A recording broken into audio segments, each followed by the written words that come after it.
뭐 지금까지도 대한민국의 전체의 관심을 다 쓸어 담는 일들이 지금도 지속되고 있는데요. 그게 뭐냐면 강릉에 오봉저수지가, 오봉웅덩이가, 오봉댐이 물을 가두지 못해가지고 그게 일상적인 삶에 초비상이 걸리고 또한 강릉의 시민들이 겪는 그 어려움에 대한민국에 있는 모든 사람들이 다 동참해가지고 지지해주고 기도해주고 뭐 소방차를 갖다 나르고 또 하늘에 비가 오기를 기도하고 그랬더랬습니다.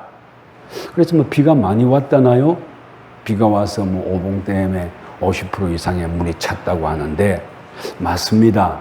저수지건 웅덩이건 댐이건 그것이 물을 가두지 못한다면 그것은 더 이상 댐으로 저수지로 웅덩이로서의 기능을 감당할 수 없게 됩니다. 그리고 그 오봉저수지가, 오봉댐이 그런 일을 감당할 수 없게 된 것이 첫째는 하늘에서 비를 내리지 않았기 때문이라고 말할 수 있을 겁니다. 그렇지만 그 더 깊숙이 들어가 보면요, 인간 시스템의 붕괴와 관리들의 부패 이런 것들이 거기에 깊이 자리하고 있어요. 또한 그 댐 위쪽에 있는 모든 숲을 산림들을 올바로 관리하지 못하고 그 위를 다 사막으로 만드는 이런 문제들도 거기에 다 함께 자리하고 있습니다. 그런데 이런 댐에 관한 문제, 물에 관한 문제가 오늘날에만 있는 것만은 아닙니다. 한 2650년쯤 전에 이스라엘의 백성들의 삶이 너무 폭폭하고 어렵고 힘들었습니다. 그래서 가뭄을 만난 것처럼 사람들이 물도 마시지 못하고 사람들이 제대로 숨도 쉬지 못하고 일상을 영위할 수 없을 정도의 어려움을 가지고 살아가고 있는 일군의 무리들이 있었습니다. 그 무리들을 향해서 하나님께서 지켜보시다가 예레미야라는 선지자를 통해서 그들에게 말씀의 비를 내려주는 장면이 오늘 여러분과 제가 읽어본 장면이기도 합니다. 근데 오늘 설교 제목이 뭐라고요? 생수를 담는 웅덩이라고 했습니다.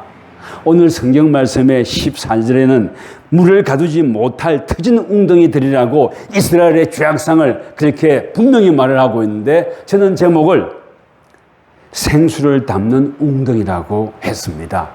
왜 그랬냐면요, 우리의 인간은 이 삶이 뭐 오봉댐처럼 또는 생수를 가두지 못할 터진 웅덩이가 됐다 할지라도 여호와 하나님께서 인도하시는 그 길을 따라서 살아간다면, 여호와 하나님께서 나는 생수라고 말씀하시는 그 생수의 길을 따라 살아간다면은 그 웅덩이는 결코 터지는 웅덩이가 아니라, 생수를 담지 못하는 웅덩이가 아니라 생수의 근원이신 예수 그리스도에 잇대어서 생명을 온 세상에 나누어 줄 수 있는 그런 참된 웅덩이, 그런 생수를 가둔 귀한 샘이 될 수 있다고 믿기에 우리는 생수를 담은 웅덩이라고 말할 수 있게 되는 겁니다. 그래서 이런 제목을 냅니다.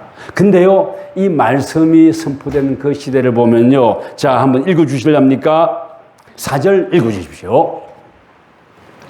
야곱의 집과 이스라엘의 집 모든 족속아 여호와의 말씀을 들으라. 예, 야곱의 집과 이스라엘의 집 모든 족속들아라고 부르고 있습니다. 그러니까 이 말씀을 들어야 할 자들은 야곱의 집과 이스라엘의 집 모든 족속들인 거예요. 그렇다면 이스라엘 백성들아 들으라 이렇게 말해버리면 되는데 굳이 야곱의 집 그리고 이스라엘의 집 모든 족속들이라고 나누어 얘기하고 있습니다. 이렇게 나누어 얘기하는 데는 이유가 있어요. 이때가 2600여 년 전인데 북이스라엘은 아수르에게 멸망당했고 멸망당한 지 한 100년의 세월이 흐른 이후에 남유다가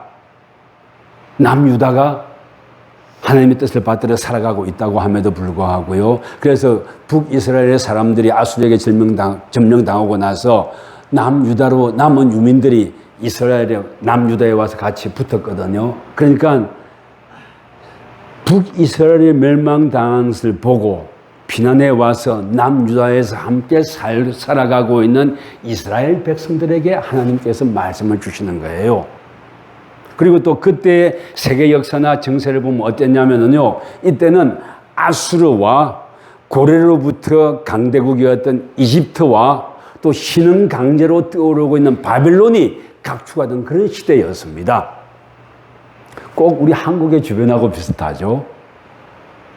중국, 러시아, 미국, 일본들이 막 각축하고 있는 때하고 비슷합니다. 그렇게 각축하고 있는데 그 속에서 남유다는 어떻게 살아남을 것인가가 큰 숙제였습니다.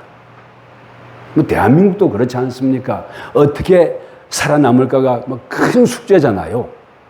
우리는 고려로부터 침공도 많이 당해왔지만 대한민국이라는 정체성을 지키며 살아온 귀한 민족들, 귀한 나라들 아닙니까?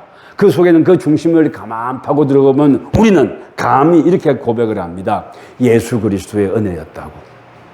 예수 그리스도의 은혜를 붙들고 살아가고 기도하고 예배했던, 그리고 주님의 뜻을 세상에 나누어서 펼치기로 결단했던 사람들의 은혜였다고 우리는 감히 고백을 합니다.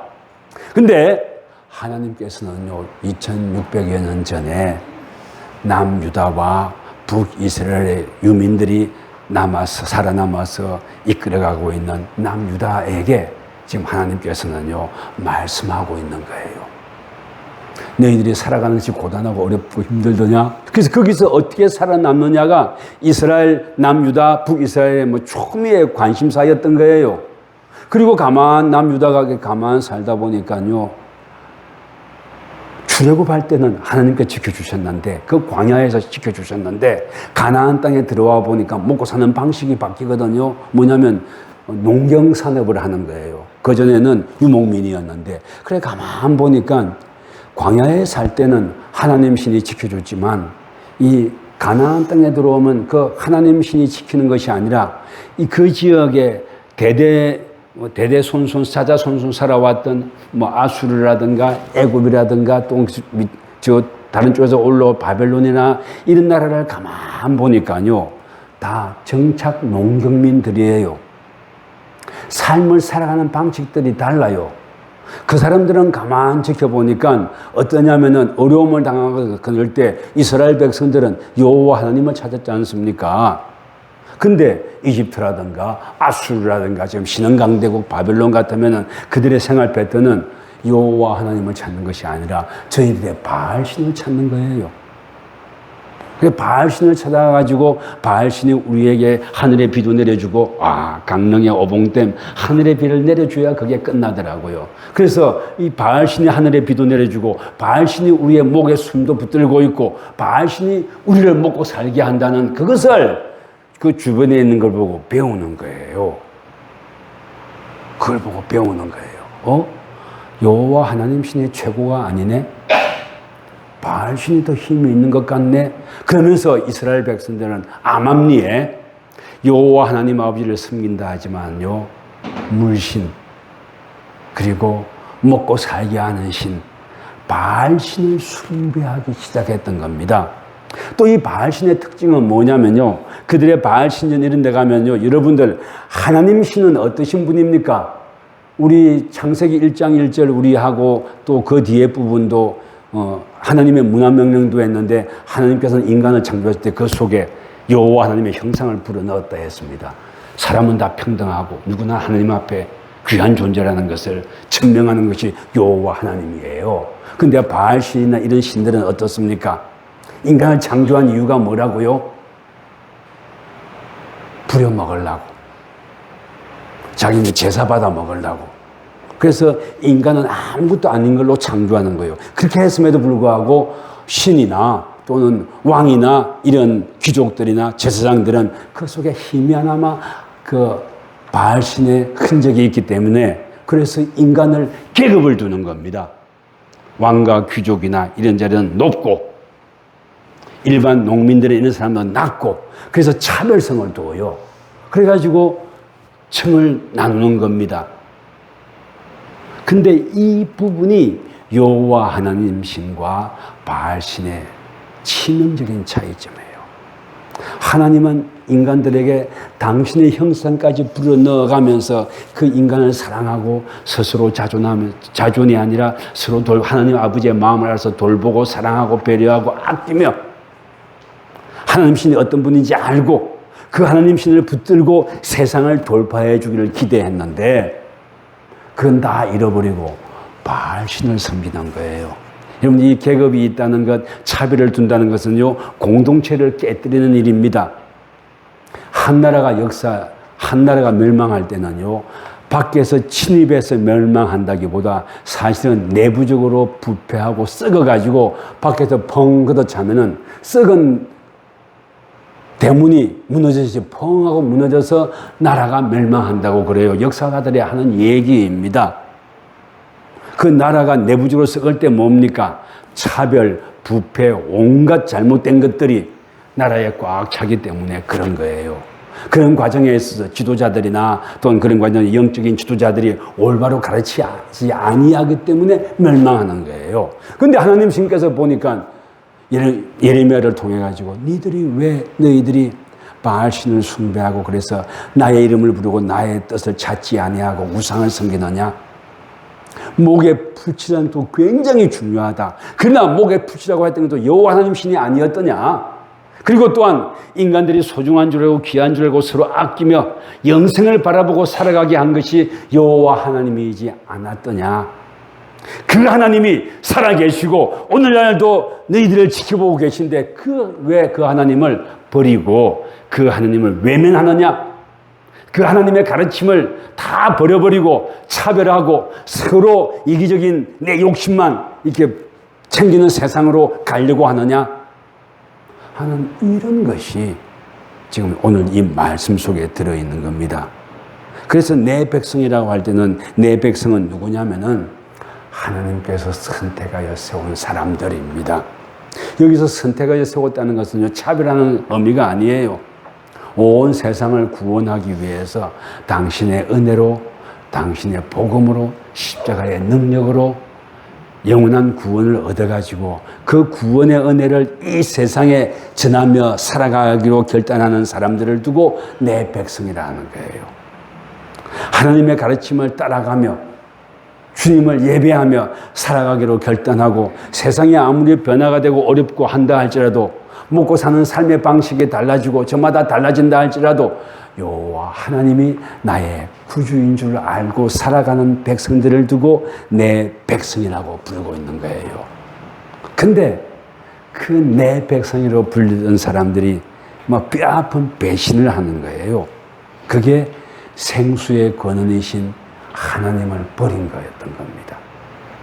생수의 근원은 하나님이신데 여호와 하나님이신데 그분의 이름을 부르지 아니했던 거예요. 볼까요? 6절 한번 읽어주십시오.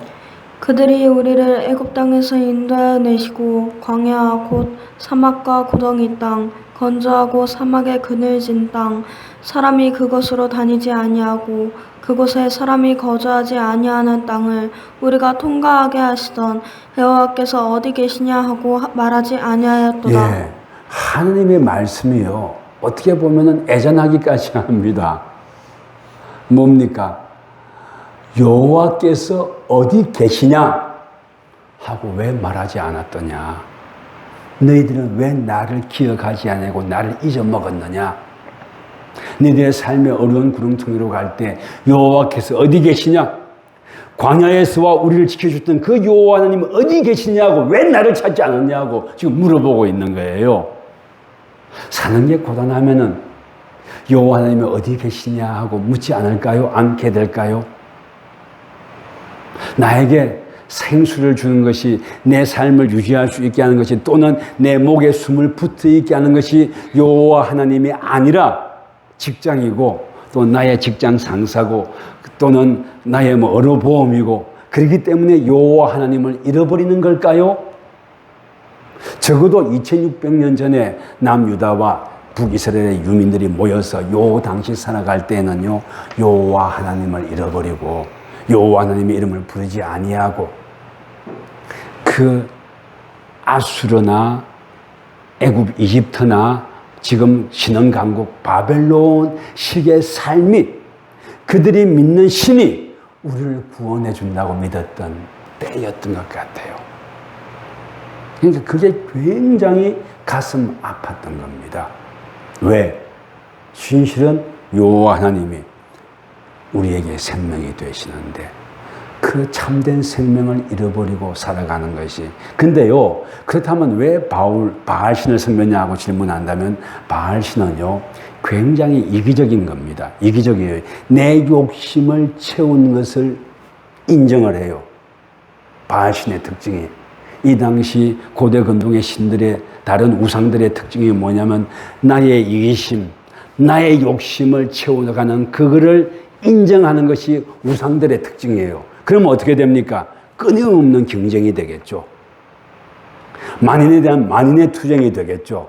그러니까 만인에 길게 크게 보면 그것이 다 같이 공멸하는 길임에도 불구하고 나 개인의 이기심을 충족시켜주는 신이기 때문에 나의 욕망을 충족시켜주는 신이기 때문에 그걸 따르는 거예요. 그걸 따르는 거예요. 그렇잖아요. 우리도 살아보면 지금 당장 내 이기심 충족시켜주고 당장 내 입에 달면은 내 몸에 좋다 할지도 쓴 약은 싫어하잖아요. 그걸 두고 인간의 죄성이라고도 말할 수 있을 겁니다. 그러니까 버리니까. 그래서 입에 달콤한 것만, 내 탐욕을 채워주는 것만 그게 옳다고 말해주는 바알 신들을 섬기는 거예요. 우리도 오늘날 어쩌면 그럴 수도 있습니다. 사는 게 고단할 수 있어요. 주님을 바라보고 살아간다는 것이 굉장히 힘들 수도 있어요. 근데 사실은 이 선지서는 큰 교회에서는 이거 선지서 설교하지 않습니다. 왜냐면요, 사람들이 떠나거든요. 아니, 잘한다 끝없이 그래 줘야 되는데 이런 일종의 안티 같은 얘기를 하면 참 힘들어 하니까 대형 교회들은 이런 선지서를 설교하지 않더라고요. 근데 이게 교회 따라서, 교회력을 따라서 주어진 말씀이에요. 저도 이런 말씀을 준비하면 참 힘들어요. 근데 말씀이 그러니까. 그래서 내 입에 당장 달고 지금 내 이기심을 충족시켜주고 내 삶을 맞아 하고 해주는 거기에 빠지는 거예요. 그걸 두고 우상이라고 했습니다. 하나님 신은 어떻습니까? 네 섬기고 나누고 서로 배려하고 아껴줘라. 너의 이익도 중요하지만 네 이웃을 사랑하는 것도 참 중요하다. 이거 얼마나 귀찮고 싫어요. 또 이거 얼마나 내 코가 석자인데 남을 배려하고 하냐? 라고 하잖아요. 근데 사회는요, 악한 사회로 갈수록 배려하고 하는 것을 구조적으로 못하게 합니다. 왜 그런지 압니까? 공동체가 되어 놓으면요, 공동체가 또는 교회의 공동체가, 국가 공동체가 올바른 길을 가게 되면요, 우상들이 힘을 쓸 자리가 없어요. 서로 아끼고 사랑하고 주님의 말씀을 붙들고 이렇게 가보면요, 악한 마귀 사탄이 들어올 자리가 없어요. 그러나 언제나 그 들어온 자리를 찾아가지고 흩어놓지 않습니까? 그래서 파편화 시킨다고 합니다. 나 혼자 잘 먹고 잘 살면 됐고, 예수 믿는 것도 나 혼자 믿으면 됐지 뭐. 그 부담스러운데 자식에게까지 뭐 굳이. 또 남에게까지 뭐 굳이 복음을 전하랴.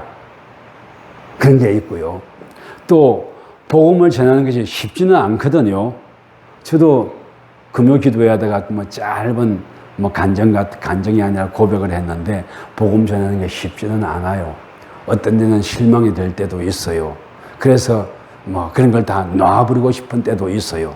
또는 복음을 전해놓고 내가 꽉 쥐고 있고 교회 공동체에 다른 사람들이 들어오면 다른 공동체에 다른 이들과 교제도 나누고 기뻐하고 하나님의 어느 분이신지 알 수 있는 기회를 줘야 되는데 내가 전도에 두고 내가 꽉 끼고 있으면서 하나님의 더 큰 은혜를 알아갈 수 있는 그런 것을 박탈해버리는 경우도 있고요. 그래서 넓은 마음으로 다 품어주는 게 필요한데 그것이 귀찮잖아요. 그것이 더 싫잖아요. 나만 따르고 졸졸졸 다녀야 되는데 그러지 아니하고 그런 게 싫잖아요. 이것을 두고 이기심이라고 하죠. 근데 이런 이기심, 이런 것들을 우상들은 인정을 하고 그게 옳다고 한단 말입니다. 그러니까 우상을 섬길 수밖에요. 여러분들 믿음을 가지고 살아간다는 것은요, 공동체나 역사를 바라보는 눈이 있어야만이 그럴 수 있습니다. 오늘 말씀을 보면은요, 5절에 한번 읽어주실랍니까? 나 여호와가 이와 같이 말하노라. 너희 조상들이 내게서 무슨 불의함을 보았기에 나를 멀리하고 가서 헛된 것을 따라 헛되이 행하였느냐. 예, 이게 뭐냐면은요, 네 조상들의 역사를 보아라 이런 뜻입니다. 여러분들 역사 참 중요합니다. 네 조상들이 어떻게 살았는지, 하나님께서 어떻게 인도하셨는지 역사를 보지 않을래? 광야에 있을 때도 그 어려웠지만 이겨냈단다. 지금 일강들의 틈바구니에서 우리가 살아가고 있는데 어렵고 힘들지 모른단다. 그렇지만 우상을 붙드는 것이 아니라 만몬신은, 우상을 딴 말로 바꾸면 만몬신이에요. 자본주의의 돈이에요. 돈은 참 무서워요. 어쨌든 간에 그러면서도 필요한 겁니다. 거기에 매몰되지 말고 나를 바라보고 따라와 주지 않을래? 나를 바라보고 따라오려면 역사를 봐야 하지 않더냐? 여러분들 신약 시대에도요, 스데반 집사나 사도 바울이 나가서 복음 전할 때, 이스라엘 유대인들에게 복음 전할 때는 이 역사를 꼭 얘기해 줍니다. 또 심지어는 이방인들에게 나가서 복음 전할 때도 복음이 어디에서부터, 하나님의 은혜가 어디서부터 시작됐는지 쭉 얘기를 합니다. 그래서 역사를 공부하는 이유예요. 그래서 말씀을 듣고, 그래서 예배를 드리고 설교를 듣는 이유가 거기에 있는 겁니다.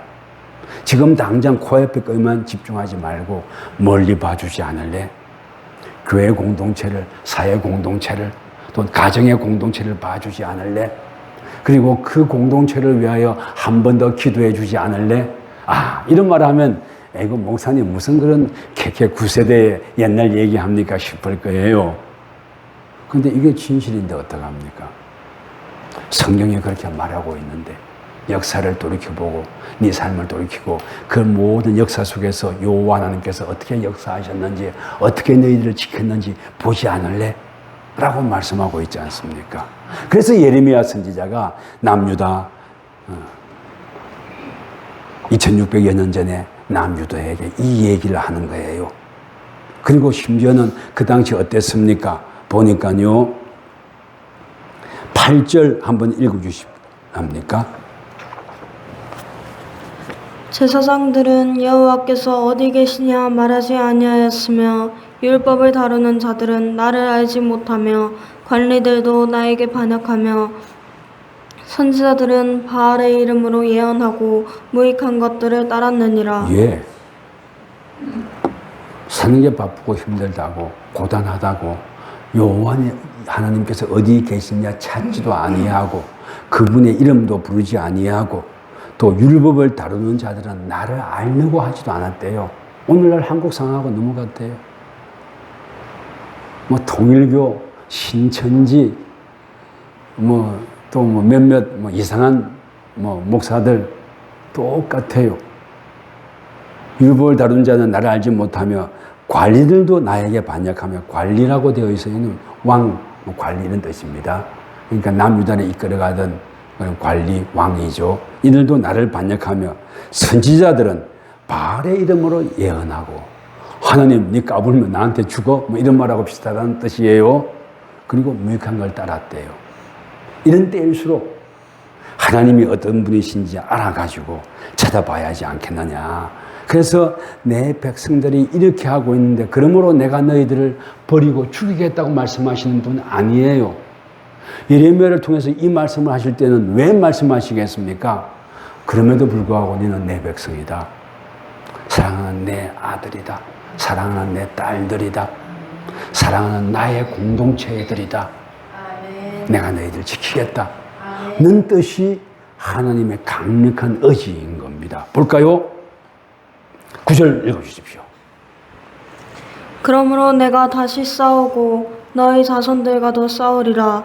여호와의 말씀이니라. 예, 내가 다시 싸우고 너희 자손들도 싸운다, 이 뜻이 싸운다고 했는데 이게 소송한다는 이런 뜻입니다. 법적인 용어인데, 소송한다는 뜻은 뭐냐면 뭐가 잘 됐고 뭐가 잘못됐는지 하나하나 알아본다는 뜻이에요.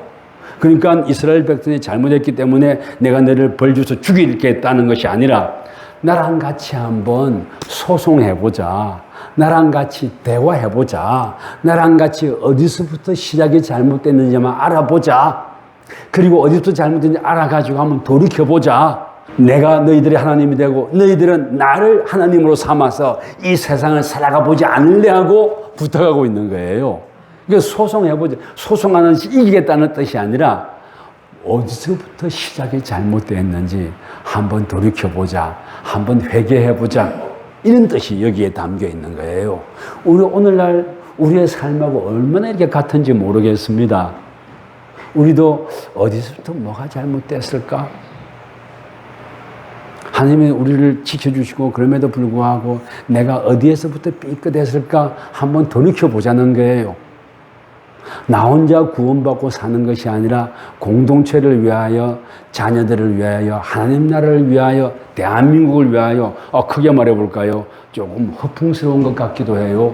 지구촌을 위하여. 근데 여러분들, 이 지구촌을 위하는 게 결코 이제는 남의 얘기가 아닙니다. 아닙니다. 지구의 어느 한쪽에 누가 겨울에 얼어 죽는 사람이 있다면 이미 그것은요, 그 지구의 봄은 아닌 거예요. 어느 한쪽에 머리 위에 포탄이 떨어지고 있다면 포탄이 떨어지고 있다면 이미 그건 평화가 아닌 거예요. 그런 각성을 해주지 않을래? 그래서 그것 때문에 기도해주지 않을래? 부탁하고 있어요.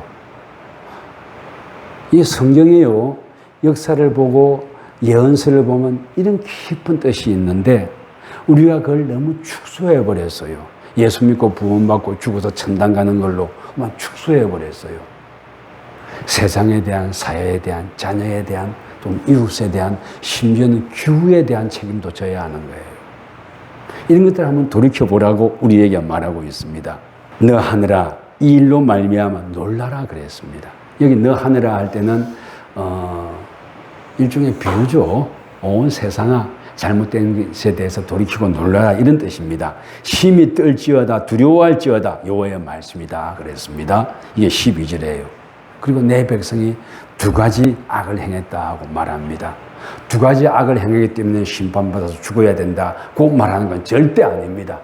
두 가지 악을 행했음에도 불구하고 너는 살아라, 살아 있으라 라고 부탁하고 있는 거예요. 그럼 살아있는 방법이 뭡니까? 생수이신 여호와 하나님을 찾는 길이죠. 아멘. 그리고 두 가지 악을 범했다고 말했는데 보니까 그들이 생수에 거는 데는 나를 버린 것과 라고 해요. 생수에 거는 데는 여호와 하나님. 신약에서도 예수님께서 말씀하시죠. 요한복음 7장 38절 한번 읽어주시겠습니까? 나를 믿는 사람은 성경 말씀대로 그 마음속에서 생수의 강이 흘러나올 것이다. 아멘. 마음에서 생수의 강이 흘러나온다. 내가 생수의 강이 흘러나서 소생했으니까 그 생수의 강이 흘러나오는 것을 다른 이들에게도 가르쳐 줘야 된다는 거예요. 이게 영혼의 구원만이 아니라 어떤 국제 정세 속에서 바로 서야 할 길, 또는 공동체가 함께 바로 나아가야 할 길, 참된 예배 드려야 하는 것, 또는 함께 뜻을 같이해서 기도해야 되는 모든 것에 관한 얘기를 지금 이 예레미야서를 통해서 우리에게 하고 있는 겁니다. 그리고 이런 하나님의 기쁘신 뜻이 있음에도 불구하고 그 하나님이 어디 계시냐 물어보지도 아니하고 하나님의 뜻이 무엇인가 회개하고 돌이키지도 아니하고 뭘 한다고요? 스스로 웅덩이를 판다 그랬어요. 웅덩이는 파야죠. 이 이스라엘 지역 같으면은요, 건건한 곳이고 비가 많이 없는 곳이기 때문에 건천, 여기 어디 가다 보면 건천이라는 곳이 있죠. 건천이 뭐냐면 비가 많이 오면 그때는 물이 확 흘러내려지면 금방 말라버리는 걸 두고 건천이라고 그래요. 우리 그 지리 시간에는 와디라고 배웠죠. 이스라엘은 이 건천 와디가 많습니다. 그래서 물이 다 흘러가 버리면 먹을 게 없기 때문에 웅덩이 댐을 파는 거예요. 댐도 금방 마르기 때문에 지하에 댐을 파고 그래요. 여러 가지. 근데 그 댐을 팠는데 그것이 물을 가두지 못할 터진 웅덩이라면 얼마나 헛된 일이겠습니까? 근데 그 터진 웅덩이를 왜 파느냐는 거예요. 참된 웅덩이, 참된 생수에 거는, 그리고 그 생수를 모을 수 있는 웅덩이는 뭐라는 겁니까? 참된 하나님을 바라보고 살아가는 공동체가 꿈꾸고 하는 일, 그것이 참된 웅덩이를 파는 길이라고 말하고 싶어 하는 거예요. 악한 길로 가지 말라는 거예요. 지금 당장 사는 게 고단하고 힘들다 할지라도 하나님께서 우리에게 뭘 기대하는지 한번 하나님이 어디 계신지 한번 돌아보라는 거예요. 그래서 죽음으로 가는 그런 웅덩이를, 이번에 강릉, 다른 곳은 다 멀쩡한데 강릉만 그랬어요. 이제는 기후가 이상해져서 그리 됩니다. 또 강릉 주변에 거기에 뒤에 뭐 산을 정리한 데서 잘못 벌채를 하고 해서 그런 것도 많아요. 사실 댐 웅덩이라면은 이런 댐도 짓겠지만은 숲을 만들어야 돼요. 그래서 그 뿌리가 물을 품고 조금씩 내려주는 그것이 참된 진짜로 댐이거든요. 그래서 지금 세계에서는 그런 댐도 구상도 많이 해요. 풀 뿌리가, 나무 뿌리가 물을 많이 품을 수 있는 이런 나무들을 심어가지고 비가 오면 그 뿌리들이 물을 머금었다가 조금씩 내려주는 거예요. 그게 생수죠. 그리고 그 물을 모을 수 있는 웅덩이, 그게 우물이죠. 그런 것을 봐야 되는데 내 백성은 그러지 못한다고 한탄하고 있는 거예요. 그 한탄으로 끝납니까? 아니요. 한탄만으로 끝나는 거 절대 아닙니다. 내가 너희들과 소송해서 너희들과 해서 잘못된 것이 다시 무엇인지 돌이키고 내게로 돌아오라. 내가 하늘에서 비를 내리겠다. 강릉도요, 그게 보니까 소방차 엄청 퍼날르고 생수병도 수없이 퍼날르지만 하늘에서 비가 오지 아니하니까 안 됩디다. 하늘에, 물론 우리가 할 거 해야죠. 웅덩이가 물을 가눌 수 있도록 하고 우리가 할 수 있는 거 다 해야죠. 그러나 마지막 강구할 거, 하늘에서 비를 내려주십시오. 우리에게 생수의 물을 우리에게 주십시오. 그 생수가 참된 귀한 것인 줄 알고 하나님 아버지께서 주시는 생수를 가지고 이 세상을 살아가고 일가겠습니다 라고 깨닫고 결단하라는 것이 여기에 나오는 말입니다. 이제 말씀 맺을게요. 주님을 바라보고 살아갈 때 주님이 하나님이 아닌 것처럼 보일 때가 참으로 많습니다. 그래서 하나님을 섬긴다 함에도 불구하고 하나님을 섬기는 것이 아니라 내 생각을 섬기고 내 직장을 섬기고 내 일을 섬길 때가 얼마나 많은지 모릅니다. 당장 짧게 볼 때는 그것이 옳은 것 같죠. 그러나 큰 눈을 가지고요, 믿음의 눈을 가지고 세상을 이렇게 볼 때는 하나님께서 인도하시는 그 길이 참된 생명의 길임을 우리 보고 깨달으라고 하는 겁니다. 그 하나님의 길을 깨닫고 그 길로 가기로 애쓰고 힘쓰는 우리가 되기를 주의 이름으로 축원합니다.